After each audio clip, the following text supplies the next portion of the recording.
pistas. Venho aqui para dizer que, apesar disso, o Brasil está preparado para atravessar a crise. 2012 não será fácil, mas o país dispõe de instrumentos para manter a economia no rumo, sem esquecer-se da maioria do nosso povo. Temos o PAC 2, que deverá ser acelerado em 2012, justamente quando o cenário externo estará em um grande processo de deterioração. É quando o Brasil precisará do seu mercado interno gerar empregos.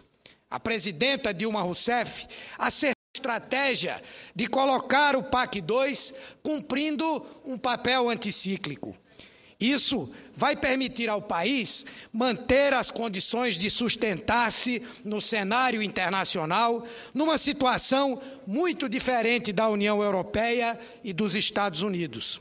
Daí a importância da aprovação da medida provisória 540 na noite de terça-feira pelo Senado, estabelecendo a continuidade das ações do Plano Brasil Maior, lançado em agosto.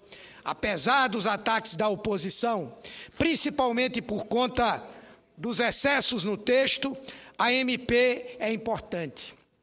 Ela vai dar estímulos ao setor exportador com a redução do imposto sobre produtos industrializados da indústria automobilística, a mudança de critério de cobrança de contribuição previdenciária de empresas e a instituição de um regime de compensação tributária para exportadores. Por isso, também é preciso destacar a importância da aprovação do projeto de desvinculação das receitas da União, ADRU, pela Câmara.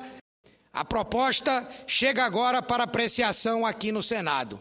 Precisamos garantir ao governo a margem para gerir livremente 62 bilhões de reais. Um terço desses recursos, algo em torno de 20 bilhões, irá para programas prioritários como a construção de moradias, a erradicação da pobreza e também para obras de infraestrutura. Essa é a resposta à crise. Esse é o caminho para seguirmos avançando.